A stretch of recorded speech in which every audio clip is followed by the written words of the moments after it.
Welcome back to Movified. I'm your host, Mark Hirschi, owner of Salmon's Moving and Storage, located here in beautiful Vancouver, British Columbia. Today, we are shooting it all the way over to Utah. We got Ben Gottfredson from Big Ben's Moving and Storage, who fits his name when you see him. I think we're going to do like an arm wrestle competition when we see each other, or some type of wrestling on a mat, or maybe like a push-up challenge, because this guy, if he didn't have no hair, we could definitely match for match on style. But he wins. He's got that like whole WWF style, looking like Mr. All-American. Ben, welcome to the show. Hey, thanks, man. But there's way more testosterone in bald guys. I feel like that's like a proven fact. So I'm a little nervous. Yeah, you got to watch out for sure. Ben, so you're coming all the way from Utah. Tell me about yourself. Like, how did you get into the moving world? Well, a little bit about kind of how it started. I feel like the moving world kind of chose me. I played football all growing up. There's a small little a school in my town that was D2 called Dixie State, and so as a teenager, I played high school football. As a college kid, I played a little bit of college football, and I could never hold down like a regular job. And ironically, my grandma, she managed a rest home, and she was just like, I can't trust the movers in town. They're either, shady, or they're just too big and impersonal. So she kind of chose me to be her mover, and we would move people's parents into rest homes, and they said, hey, can you come move our full house? Like, we love this. Obviously we were doing it for way too little back then, but it helped us earn our stripes. I never worked for another moving company, so I kind of learned a lot of things the hard way, but I also came up with like a lot of intuitive stuff that I feel like in the moving industry we kind of make it too complicated. So that's a little bit about how we got started. Very cool. So did you try and look to find like any type of mentors? Like, were you watching like videos online? I mean, sure, you're right. Like, let's simplify it. It's you're picking up furniture, you're moving it. You're playing a game of Tetris, you're loading in the truck. Like, okay, this box goes here, this box goes there. But I remember when I first got involved in the game, and we had loaded up this customer's goods, and I looked and I was like, oh shit, we got like this wall mirror that's got to go. And I was like new to the game, so I was like, all right, cool. So we're just going to slide it on top of the shipment, like in the back of the truck. Yeah. Of course, it totally didn't survive. By the time I pulled it out at the other end, it had like shattered to a million pieces. And I was like, all right, I gotta like step up my game here, and I better start learning how to wrap furniture better and how to really make sure that I know how to load a truck better. So, like, was there some tools? Like, what were you doing in those first beginning stages? Because yeah, it's one thing to be like, cool, I'm moving friends, I'm helping my grandma out, right, to move a bunch of furniture. But what made you then go, okay, like, let's make this into a business, and I need to really learn how to do this properly? Yeah, I mean, way too late. I mean, that's the honest answer. Is like young. I learned things from experience. I was thorough. I always had a high degree of excellence. Anytime we made a mistake, we would YouTube like what to do better the next time, right? So a lot of it was. A lot of YouTube, a lot of trial and error, a lot of just asking around the best way to do things. It wasn't until later that we started, really looking at, professionals and getting on programs, trainings, and things like that to learn how to do it a better way. I wish, and I would advise anyone that's just getting started to, find someone you can trust, find someone with the abundance mentality that's gonna share with you. Maybe someone that's not in your town, but someone in a neighboring town that just wants to give. I wish someone starting across the country, when I get calls now, it's like, hey, I'd be happy to just talk you through whatever you're going through, because it really doesn't affect me. I'd really just love to help you out. Right. No, for sure. And when I've heard you say "we" a couple times here, right? So is this something that like you started with somebody else? Are you just kind of talking about this was your crew? Were you just like a solo person that's like, okay, I'm going to get started, and it's all Big Ben?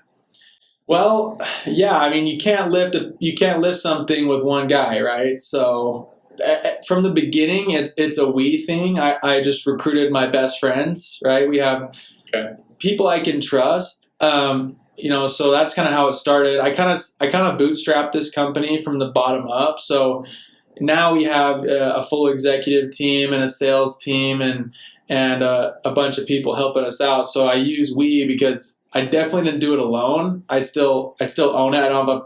I have a partner in my storage side, but not in my moving side. So yeah, it's always a we thing for sure. Well, let's just jump to that because I was doing some research on you, and of course, here I am. I'm stumbling on this self-storage facility that's got a big Ben sign. That looked like it was photoshopped on, but then it was an actual legit location. So I had to give you props for it. So I was like, I don't know, is this real? Is this not real? It just looked so clean and so tight that I was highly impressed. What made you go that route? I've had a couple guys now on the podcast where this whole mobile storage, self-storage mentality is becoming way more popular than just getting a warehouse and filling it up with storage vaults. So, like, how did that come about? Did you build the facility? Did you buy the land? Like, did you buy an existing one? For those people listening that are like, man, I really want to get into it, but like, how do I do it without having maybe even a partner? What would you do? Yeah, well, first of all, especially with storage, I would recommend partners. You could do it on your own. My very first storage facility I did on my own, and I definitely think that one, with storage, it's easier to have partners because the roles are so cut and dry, right? There's less people to manage. With a moving company, there's so many moving parts and so many ways that partnerships could struggle that I feel like you need to. Now I feel like I could set up a partnership in a moving company, but it's definitely easier to do it with storage because there's, the real estate, the money, the operations. There's less people involved. So, but we got into it because I was learning about the power of real estate, and so we've never taken our focus away from the moving company. People oftentimes ask me like, "Well, now that you're doing so good at storage, are you gonna sell the moving company?" It's like, no. If anything, it's made me realize like how much I love moving companies and service businesses even more, because now we're bidding for these storage facilities that we have to pay top dollar for. But moving companies, I can get on a discount because it sucks to run a moving company. So Totally. I'm learning about this world of like mergers and acquisitions and acquiring storage facilities. And I'm like, I could get a way better return on investment. Yeah, it's a little bit more work, but I could get a way better return on investment buying a moving company, because those are harder for people to find someone to execute like a succession plan. Hey everyone, it's Matt from Moving Letters AI. I'm super excited to announce our newest product, the Simple Note. The Simple Note is an extremely simple, handwritten product to get you into more homes at an affordable rate. Right now, you can get 500 of these to targeted newly listed homes for only $8.95. Guys, check out the link down below. Sign up today and join the handwritten revolution. Let's go.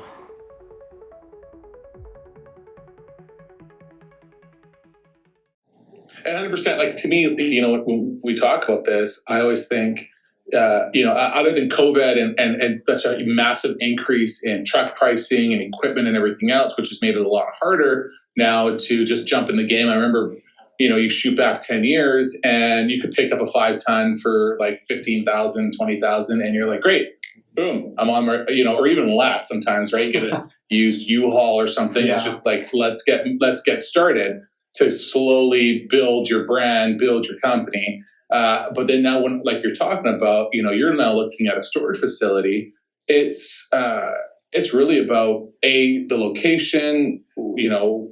Is it a pre-existing? Are you trying to buy land? You're definitely dealing with a lot more money involved, 100%, and sometimes a longer time to pay off.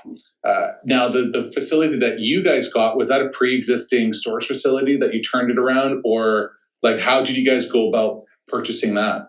Well, the first one we built, and when I say we, it was really just me. I was still kind of banging my head against the wall, begging for money from banks. I'm like 24 years old, so I have really Wow. no idea what I'm doing. And banks are telling me, well, you need a couple more years of books. But I just kind of hustled, and I went to, dozens of bankers before one said yes. And I put my life savings into a storage facility, and we built it from the ground up. We learned a lot. Like, I call it my guinea pig.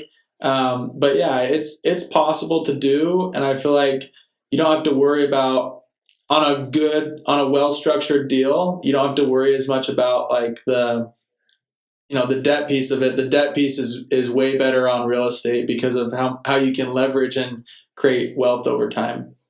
100%. Now, this storage facility, was this the drive-in, like mobile, or not mobile, but just like the drive-in self-storage, or was this an actual like public storage facility? Yeah, it's open to the public. So we have tried the warehouse model at some of our other places, but this first one and the vast majority of our business is a storage unit. So if people don't use our moving service, they can still store their stuff there. We have businesses and other people who they don't need moving, they just need a storage unit, and it's open to them. And how many locations do you have now? So we have 7 right now, and they're at various levels of stabilization. So some are still being like built, and then we have a couple under contract that don't count your chickens before they hatch. But we're trying to take down more as well. So you talked about 2 parts that I want to kind of touch on because I'm fascinated about this, like having these type of storage facilities. And I bet you a bunch of other people are too. And they're like sitting at the edge of the seat going, Ben, tell me more, tell me more. Especially for the fact that you're 24 and just killing it right now. So kudos to you. I was 24. I was 24. You was 24. How old are you now? I'm 30 now. Yeah. Oh, okay. Well, forget it. Then I take that back. Like, get out of here. Like, you should be well and in now. I mean, come on. You're 30. No, I'm joking. That's fantastic, man. Last 6 years, just giving it. So, you build this first storage facility. You're doing okay. You want to start expanding more. What would you rather have? Now that you are coming into like your 7th storage facility, to build your own, like to go ahead. Okay, I'm going to find a plot of land. I'm going to map it out. You've already done it, so you've done like the pre-setup. You have the blueprints to make it happen. Buy the land, build it, or try and find an existing one, fix it up, clean it. Like, what have you done both of those scenarios, and which one do you like better? Yeah, right now we're about 50-50. So we've done 50% acquisitions, 50% development. And our goal is to get more towards 80-20, because we want to get more 80% acquisition, meaning already built out, buying them, and 20% development. Because in development or in acquisitions, there's a little bit less risk and a little bit less time, right? Like, there's still some risk and there's still some time, but if you know what you're getting into, your occupancies and your rates and your market, and you have good fundamentals for investing, those can be much better ROI as far as your time invested. Now, the big money is in development, right? So if I'm talking to one of my partners, we let people invest in all of our storage deals kind of independent. They can look at the deal, just that facility. I always tell them there's a better 5-year horizon on acquisition, but there's a better 10-year horizon on a development, because on a development, your first 2 or 3 years, that's your construction and lease up period. And you're going to have that 7 figures of equity after maybe 5 to 10 years, where those acquisitions, you'll get returns, the very next quarter, those dividends start to come. Nice. Okay, that totally makes sense. The other side of things, and thanks for sharing that. The other side of it is partners.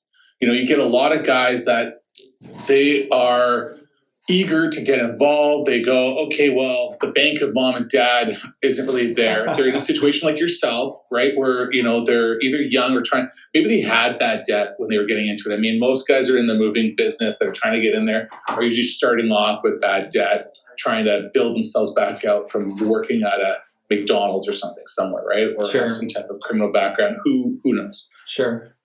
But they're starting up. They're maybe like 1 or 2 years in, maybe they're like 10 years into the game, and they have a little bit. But the problem that I find, or when I talk to guys, is going, to establish a good partnership, right? One of the biggest sayings that was told to me like over 20 years ago was, choose your partner more wisely than you choose your wife. Because you can get rid of your wife, you can't get rid of your partner, or it's not as easy, right? So, but yeah, I love my wife and I don't want to get rid of her. But, for me, it's one of those things where I've been in partnerships before and it's either fallen like super sour, or especially in the moving world, you're kind of butting heads a lot more. People are stepping on top of the different roles. You mentioned before, like in a storage game, it's kind of easily dividable. Yeah. Going, here's the roles, here's the responsibilities. But leading back to having partners and people involved, is it like, okay, cool, I had my best friends come into the moving game. We all are doing well. I want one of you guys to come in as a partner. Is it, hey, I'm outsourcing, I'm looking outside the game. I've built a network. I've like found a guy with deep pockets and have a good relationship with, or is it like, hey, Dad, can you guys mortgage out your house and trust in me, be one of my partners, and let's make this work? Like, what scenario did you guys go, and how do you approach that to tell other people? Yeah, and I'll say this. I did them differently, and on the moving company side, I scaled from the bottom up, and on the storage side, I scaled from the top down. So when I first started, storage wasn't even in the realm. Like, I was just thinking about just moving, right? And I'm hungry, right? And the problem is, movers, their demographic, it's a young guy, right? If you're going to be the type of guy that can handle the stress tolerance of a moving company, you have to be that hungry leader type of person. And who else are you going to bring along with you? Other hungry leader type of people, like young guys. And so you're both kind of needing the lion's share of the money, right? If you're trying to scale a business, create a lifestyle that's worth all the stress of running a moving company, you're at odds with each other, right? And so I feel like it's very hard I feel like if I was to start a moving company, you'd have to find someone who wants to take a risk on you that's in a different phase of life, that wants to be like a mentor, but they have to be maybe older or be a capital partner. And for you at that time, or for me at that time when I'm just starting my moving company, money is more important to me than time. I need that money for myself, and I need that money to put back into the business. Now, that company has scaled and we have executives now, and I have enough capital to start a storage business, and I'm actually doing it the opposite way, where the first person I'm hiring on the storage side is actually my CEO, my highest paid guy, and we're filling in all the spots underneath him, versus hiring your guys in the field and handling all the admin work on the moving side, and then slowly passing off some of those manager roles. You follow me on that? Yeah. Totally. So you have a totally differently designed experience, right? And the other thing is, on moving, I never took on debt. So I've never had any debt for the moving company. I started this business borrowing a trailer, right? Just hooking up my pickup to a 12-foot trailer. Then I bought, like you said, a used U-Haul for $3,000. I bought a 1999 U-Haul, and I put maybe another $2,000 or $3,000 into like a new engine or something like that. And the ROI on that $3,000, maybe with the repairs, $5,000 U-Haul, we made $1 million with that cheap truck, just doing it in-town work and running rentals out of state. And so it wasn't, now we have the capital, we can buy those brand new $140,000 trucks from Kentucky, but we didn't start that way. We didn't take on that debt. We kind of bootstrapped it the old way. And it's been totally different scaling the storage company versus bootstrapping the moving company. Well, and it's so funny because I like when you're sharing that, because when I was growing my other moving company and we were looking to expand and get bigger, we ended up landing a contract where the guy goes, okay, I'm going to need like 6 5 tons for 4 months. And I had one. And at the time I was like, done, sure, no problem. Okay, give me like $50,000 as a deposit for this contract, which is a little bit excessive, but I was like, let's make it happen. And I just hustled my way to, go and find somebody that was selling a 5-ton truck and negotiate down, hold some cash in your pocket. This guy wants 12,000. I'm going to give you 8 and go back and forth. But I wasn't looking for brand new trucks. Yeah. I wanted a truck that was going to work and be efficient. And those trucks, if they lasted me through the whole contract and then some, then I'll figure it out and maybe trade one of those in and like go buy a brand new truck. But for me, I'm looking for my business to get going. Just like you, I'm caring about cash. I want to build it out. There's guys out there that want to get started in a moving company and they're off like leasing brand new trucks and they're buying a brand new truck and they're getting themselves into so much debt right off the bat with, especially like $140,000 Kentucky truck. Yeah. It's like, why would you put yourself under that so much stress? You're on like the never plan to pay this off when you're getting away with a 1999 used U-Haul making $1 million, right? Like, be efficient and be smart with your money. Especially for starting off, you really have to look at what's going to make it work and what's not. And then you also don't want idiots driving your truck either, right? Like, that's what's going to damage your truck, whether it's brand new or not. Yeah. Make sure that these guys know exactly what they're doing when driving a truck, or you get in there and drive the truck to kind of get started off and understand everything about it. You should really have an understanding, because it's not like having a Honda Civic. It's like, you're driving this Hino or Freightliner big 5-ton truck. You better know what you're doing if something breaks down. So yeah, no, for sure. It's the great way to start off your business. Yeah. Start lean. I mean, now we just buy new trucks because there's just too much maintenance cost, but start as lean as you can. It's better fundamentals for you to learn, and, it'll carry forward all that sacrifice you make. You carry that forward into the next investment with all your extra money you save, and pay your guys a little better, invest in a little better equipment, maybe some marketing budget, right? And things pay off. Mover Marketing AI is changing the game for moving companies with their innovative digital marketing solutions. I've been working with them on my SEO and website, and the results are incredible. My online presence has improved, making my site both visually appealing and highly visible to potential customers. But that's not all they do. Mover Marketing AI offers a full range of services, from engaging social media management to robust branding, advertising, and public relations. They help you build a strong, trustworthy brand. If you're ready to elevate your moving business, I highly recommend Mover Marketing AI. They've been a game changer for me, and they can be for you too. Thanks to Mover Marketing AI for sponsoring this episode and for their support. Now, this was great. Like, we're like flying by. We might sit here for like 2 hours chatting. So, we kind of talked about storage. That just like was inspiring. It makes you want to go out and buy it. If you ever come out to Vancouver, you're going to realize it's not Utah. You're going to want to buy like a self-storage. I would probably say, I remember one guy, a buddy of mine who was a commercial realtor, he said, I got this self-storage unit available.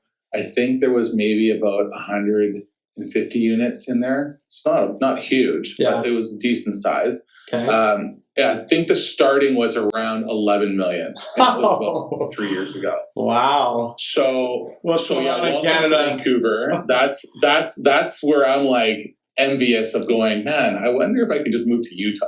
It's don't worry, I won't compete with you, Ben. No, man. Get over. We love to connect. Yeah. So it's a different wild game, but I like it. If you have the opportunity, I mean, I would definitely be reaching out to Ben to find out some more information on getting into the self-storage units. Let's talk about the actual like business. I mean, you're 6 years in. You seem to have a good head on your shoulders. You seem to have this. Did you go to university to go like business schooling? Like, who do you choose now, like as your mentors and the people that you align yourselves with to keep yourself growing and building that culture within your company? Yeah, I do invest in some education. I do some just generic masterminds. I do have a goal to get our executive team into more moving specific masterminds. We pay for storage coaching from AJ Osborne. He's like the world thought leader in storage. And on our moving side, we read the book Traction as an executive team. I'm sure it sounds like you've read it too. Yeah. It's just very simple. Like, it's not a sexy book, but if you run your company by it and you scale that way and you have accountability within it, you find the right people and put them in the right seats. I think a lot of this stuff is set up to grow and set up to go the right way. So that's kind of been like what we've been doing now, is just redesigning our executive team, putting people in a spot to grow. We make sure all of the people on our moving team know that there's no ceiling for them. So people come in really ambitious, people come in paid higher than our competition, and we see a lot of value from that. So to answer your question, I'm surrounding myself with entrepreneurs in a lot of different spaces. I feel like in the moving company, it's one of the hardest spaces to like find peers and find mentors in, just because it's so spread out, and I don't know what's so unique about it. Maybe you can explain it, but I think just finding other people that are running successful service businesses, real estate businesses, and other businesses of all kinds is kind of what we've done. Smart. Now, and you're so true. It's funny because, if I look back 15 years ago, even up to like almost like 10 years ago, I've been in the game for coming on 20 years. It's funny. I was sitting down the other day thinking about that because I had to write out this profile, and there was, to me, like, I was always told, like, there's so many cockroaches in the industry, and I always kind of like that saying because they kind of come and go. They come out of nowhere sometimes, and then they're fly-by-night guys that usually taint the system, and then you are the guys that are trying to build it up. But then a lot of the guys that you find that are like, wow, like, they're doing it, they're killing it. You phone them up, and either you can't get a hold of them, there's some type of gatekeeper. It's gotten a lot easier now with things like LinkedIn and the internet and social media. But you used to try and get a hold of them, and they would have somehow I gave my thing a thumbs up, and you would find when you finally got them on the phone, you're like, man, like, how's it going? Like, can you tell me? And they're like, yeah, we're super busy. Okay, well, how did you get busy? Yeah. Well, we have accounts. Okay, cool. How did you get accounts? Well, you have a salesperson. You just kind of go out there and they just make it happen. And you're like, no, like, where's the nuggets? Like, can you sit down? Like, can we have coffee? Sorry, I don't have time. Yeah. Where now I look at some of the young guys out there, and there are masterminds for everything. There are conferences in the moving industry. You got one that's coming up in October for like the moving tie-in industry, which is a great setup. There's lots of great players there, and everybody's kind of around the same age. There's all these young guys that are ambitious and hungry, looking to grow, and people want to share. There's so much more sharing going on. It's mind-blowing. Like, if I was new in the game now, I would be killing it because I'd be absorbing everything. I feel like in the last 5 years, I've jumped in my goals and who I am as a person, who I am as a business owner, because of surrounding myself now with such a crazy network of teams, where it's not like, oh, I got my friends, okay, I have friends from high school and they all have businesses and they're all doing well. That's great, but there's like sometimes a different mindset. And, I feel like you're saying, if you are associating yourself with guys in other trades that are doing it, other businesses, it's like a win-win, right? And surrounding yourself with those kind of guys is great. You talked about having an executive team. When you were growing, so now let's say we're 6 years in, build this story up for me. Yeah. You had your friends in, you guys got started, let's fast forward a year or two. You had your storage facility. When are you starting to look at going like, okay, like, this is where my strength is, but I need to sit down and read the book of Traction. Great, I've done that. But like, I want to start building up my team. What were some of the key roles that you needed to hire for going, okay, this is where I really need help? Yeah, and it's a little out of order because I hadn't read Traction. I didn't have storage yet, right? The way my life would work is first I passed off almost, when I was in school, I did moving every other day. So I'd go to school and then I would go on the moves the next day. So I was in the field every other day, earning the trust of the guys. Then once I graduated, we were so busy. It was my full-time job to just do everything but the moving. So I took the sales calls, did the dispatch, did the scheduling, did all the admin work, like marketing. I did everything else while we were scaling, right? And the way I would start my day, I would leave my cell phone ringer on, and I would literally out of my sleep, instead of an alarm clock, I just left my phone on. It's like if people call me early, I get less sleep. If people call me late, I sleep in. And I would just blink my eyes, clear my throat, and say, "Hello, Big Ben's Moving and Storage." Or, Big Ben's Moving. How can I help you? And that was how I started every day, was on a sales call. And I know that people now, they're talking about, oh, you got to make sure you do your meditation. You got to make sure you do all this and that. It's like, really, if you're young and you need to get somewhere, start your day with selling. So I tell that just to paint the picture of like, I was always on the phone all day long, marketing, just pitching. And then when we did the storage facility, it was around the same time I got married. And so basically it was time to have someone sitting in a chair taking all the calls. So at first they were doing sales and dispatch. It was just one role. They're sitting in the office taking all the sales and dispatch calls. And I was still doing a lot of stuff, but the phone was transferred to them. Your wife wasn't interested on a Saturday night sitting at a dinner at a restaurant and the phone ringing and be like, "Big Ben's moving." No. She loved it. No, I mean, I'm like, this is what's paying your bill. This is what bought you that diamond ring. You're gonna live with it. Right. But I mean, for real though, like when we first got married, like we started our marriage that way. Like she woke up to the call every morning of Big Ben's moving, and so It was less than a year, but that first year of marriage, she still remembers. Like we laugh about it sometimes.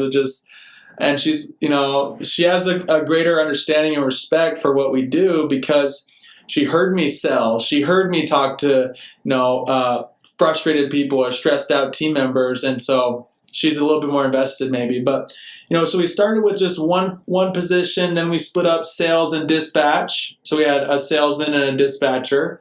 And then we started to have a sales team and then a sales manager, a dispatcher, and, someone who was the dispatcher, and then like the CFO and HR.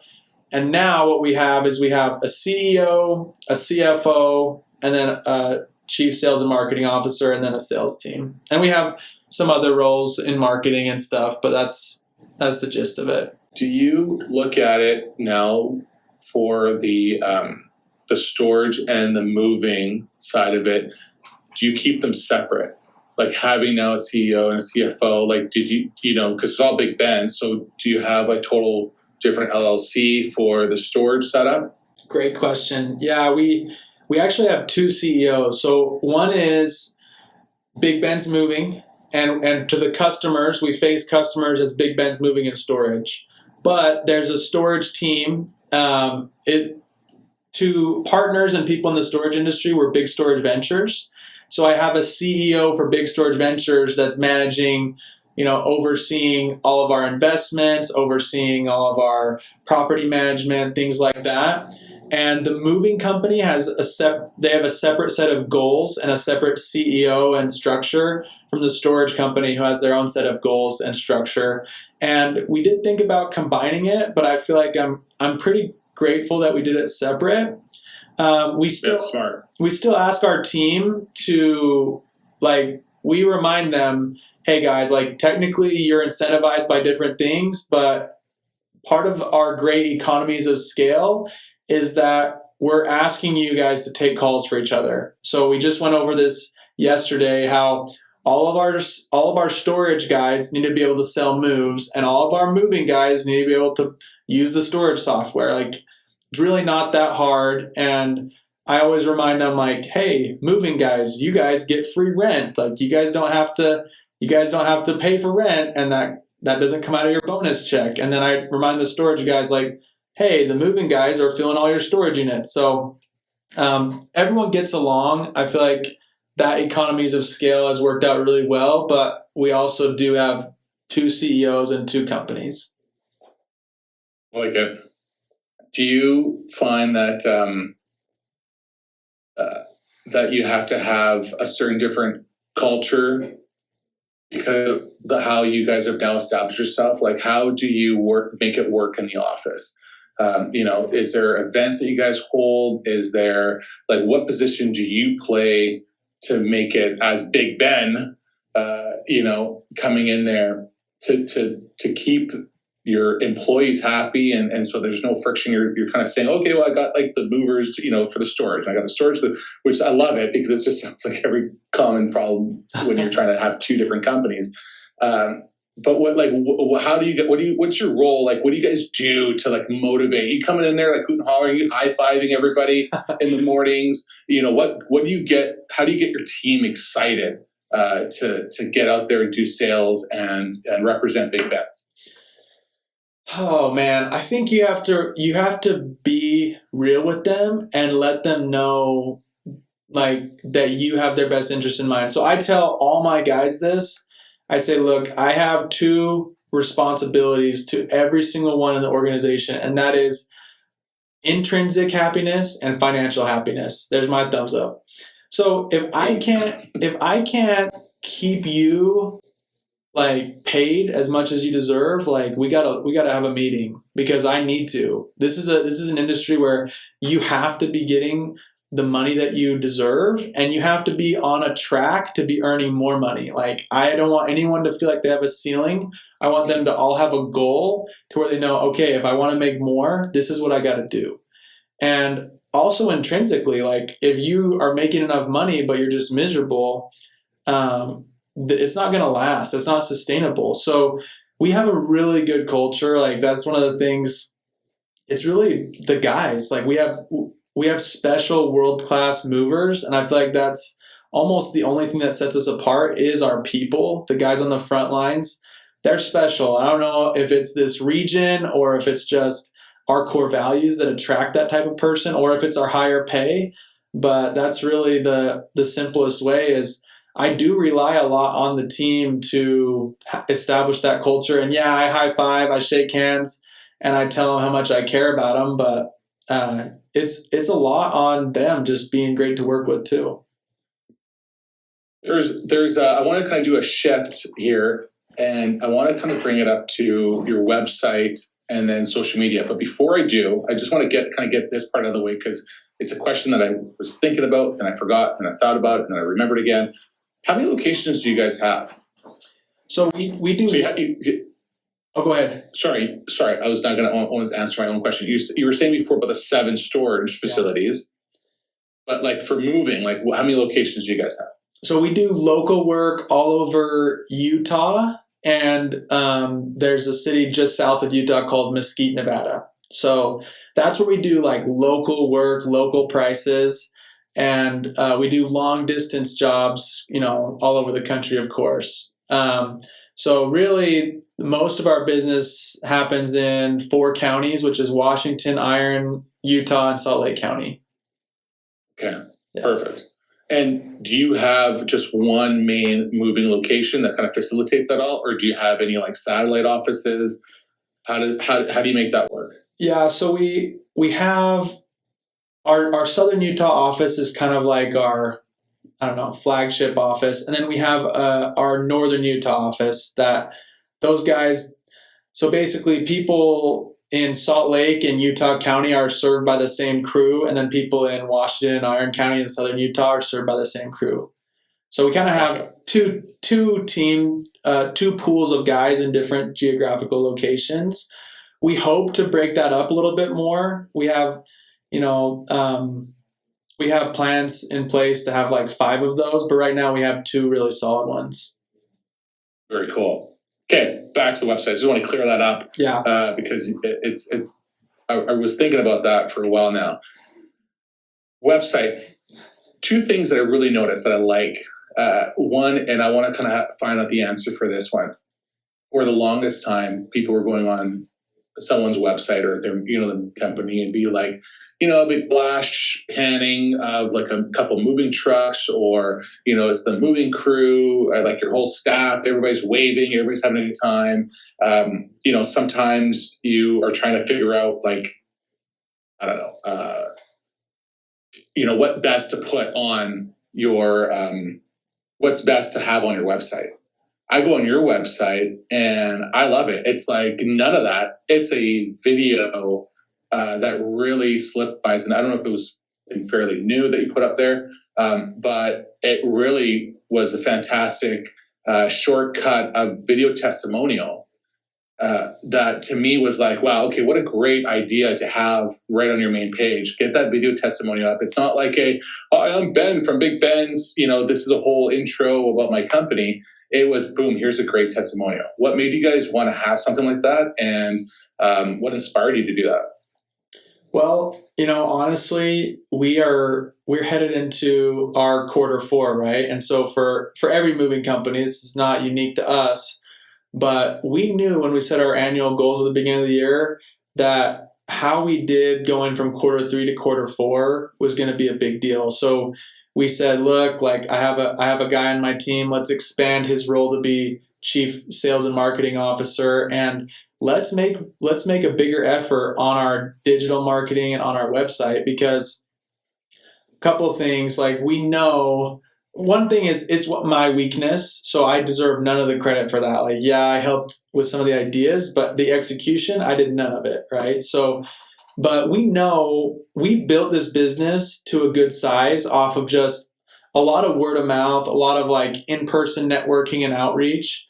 But we know that we can't get to our goals without the power of online marketing. Like our goal is to go really, really big, and we can't get there with just word of mouth. It's just not like it's going to help us, but it's just not powerful enough. You have to have a good website, good online presence. So we're dumping a lot of money into it this quarter, specifically going into Q4 and Q1, of just trying to make an effort to keep that high level, that same revenue we have in Q3 and in the next 2 quarters. And we know that it's only going to be with online marketing that it's even possible. And for the online marketing, I mean, I definitely see a lot of your social media, your Instagram videos, which are fantastic. They definitely have a great presence. That clearly now you have somebody in your office that's doing the marketing side of things. What else are you pushing for paid marketing? Are you doing like Google ads? Are you doing Facebook ads? Like, what are you doing on that side of things other than the social media side of things, which is Facebook, Instagram, TikTok, like your standards? Yeah, organic is going to be, we're diving into this now, right? Because again, it's my weakness, and I'll report back when I have it all dialed in. We're doing everything. Like sure. I think my advice is like, you have to bite the bullet. You have to make the sacrifice and go for it. So right now we're doing Instagram ads, Google ads, Facebook ads. We're trying to do more like really good organic stuff too. We don't just want to just post like Happy Memorial Day on our Instagram, right? We're trying to do more like thought out video and stuff like that. And so we're trying to Is this like a diss to me? Because I had a post that just said Happy Memorial Day. Did you? Were you like checking my thing out? Like, no, I just. Okay, so this wraps up today's episode of Movified. Sorry, Ben. We're gonna have to let you go. No, I just know I hired someone to do my SEO. They're no longer helping us, and that's like what they did was they would like post on every holiday like Merry Christmas. Happy Labor Day. Sure. It's like, of course. It's like everyone, it's like doesn't do anything for you, right? So we're just spinning our wheels. We just talked to a lady just like that's going to handle our email, like just email outreach. It's like we're just really humbling ourselves. And I feel like for me, because it's my weakness, it's just we're just trying everything because we're, Have you guys heard of movingletters.ai? Let's do it. Let's do movingletters.ai. I haven't heard of that. Yeah, it's handwritten letters digitally done for you to reach all your targets, and they get the mailouts right away for you, I will get you in touch with Matt or Zach on their team. And you definitely, if you want to hit it up hard for the fall, they're definitely the way to go. I love that. Yeah, that's for sure. That stuff like that. Like, I mean, I don't want to sound the alarm for anyone who markets to moving companies, but we're just about ready to try everything right now. That's great. No, it's good for you. I mean, I think sometimes what I find is people really have a tendency to hold back and they don't take risk. And I find as entrepreneurs, like the only way you're going to succeed is by taking risks. Like I have friends that always tell my wife, like, I could never be married to Mark. And she's like, why? Because he's bald? Which I'm joking. No. But because I'm always like, hey, we're selling our house. Oh, we're buying this. Oh, hey, I'm starting this business. Oh, guess what? I'm starting a podcast, or I'm doing this, or, I want to explore all options. I want to make things work. And to me, I don't want to hold back because I see the people that are 70 years old working their entire life at a mundane job or just being stagnant in their business. And now they're retired. Now they're done. And guess what? Like, they're not traveling. They're not enjoying life. They didn't really take any risks in their lives. And I don't know. It seems boring. It doesn't seem like a real strong entrepreneur spirit. So, I tip my hat off to you to like get in there when you were young and risk it all. And look where you are now, right? Like, hopefully your love language is words of affirmation, because I feel like I've like the twinkle in your eye is sparkling because I've like hit you with so many great. You're too good to me. Great accolades. Yeah, no, I try. I'm just jealous of your hair. Too good to me, man. I will say though, I think, taking risks is something I've always been comfortable with. Like, anytime I take a calculated risk, I've never really regretted it, even if I've learned something. And most of the time it works out for me. Maybe that's luck. I don't know. So risks is something I'm fine with, but I also say, like, for me, trying new stuff is almost more about like my comfort zone and stuff. I've been burned on dumb stuff before, like marketing ideas.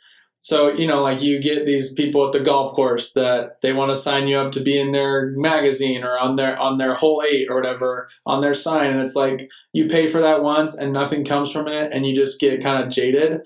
And I had this experience recently where this guy he was starting a Facebook page and he was hitting me up to be like his exclusive mover for the Facebook page. And I honestly kind of rejected him, like, dude, I don't want to be on like your Facebook page and pay you to pay, but now like a year or two later, that Facebook page is blown up and I called him back and he's like, it's too late, dude. And I'm like, so I think the lesson is just weigh every opportunity carefully. You never know what marketing opportunity is going to pop. And for me, like I'm comfortable taking risks. It's just getting out of my comfort zone and trying not to be like too jaded about past flops, Totally. I like it. I'm flying out to Utah to look at a home. I want to buy it. I run into Big Ben with his shirt on and his sexy smile and his blonde hair. And we run into an elevator and I go, hey, I'm looking for movers. Give me a 45-second elevator pitch. My pitch is simple. World-class team, customer-facing approach. Like I kind of hinted at earlier when you asked, like, I'm not like the best brainiac on, the move, like the actual, like, the old-fashioned stuff, like the old tricks and stuff like that. But what I can promise you is my movers, when they show up, they will be better than the other movers in terms of values, right? In terms of who they are, which you can't train that, right? You can train someone, you can make a manual and SOPs. And a lot of people, their remark to us is like, we were expecting like the typical like convicts movers, right? And we have clean cut professionals that really stand out. The other thing I would pitch you in a 45-second pitch is our customer facing approach. Like, a lot of moving companies, they take the customer and try to get the customer to fit them. We take us, and we fit everything customized around the customer to help them feel in control and in power. So that's really the two things that set us apart. You took a minute and a half. I'm going to have to just edit that out. All right, edit half of it. I'm joking. That was great. I'll definitely go with Ben's. I won't go with Bailey's moving in storage. You want the underdog, man. You don't want those big guys. They're past their prime. That's right. I love it. I love the shade. Perfect. Thanks, Ben, for being on the show today. For anybody looking for more information, his link and profile will be in the description. Check us out on YouTube if you want the video version, Spotify, Apple Podcasts. We are everywhere. And tune in next time. Thanks, Ben. Thanks for being on the show. This was fun, man. Thanks for having me on, Mark. Hi, I'm Mark Hirschi with Salmon's Moving and Storage. Today, I want to talk about tying up training. Why? Because this is Netflix grade quality training. It's not those old videos and VHSs that you got hiding in your office somewhere. It's online, it's easy to use, they're short videos, but they get to the point. My new employees, these guys run through these training programs, there's tests at the end, and they're coming out going, oh, I'm ready to rock. So if you haven't checked out Tying Up Training yet, get a demo done, get on board. Guess what else is there? Online portals for my sales staff. Can you believe it? These guys can learn how to overcome objections and book more leads today. So what are you waiting for? Go check out Tying Up Training today.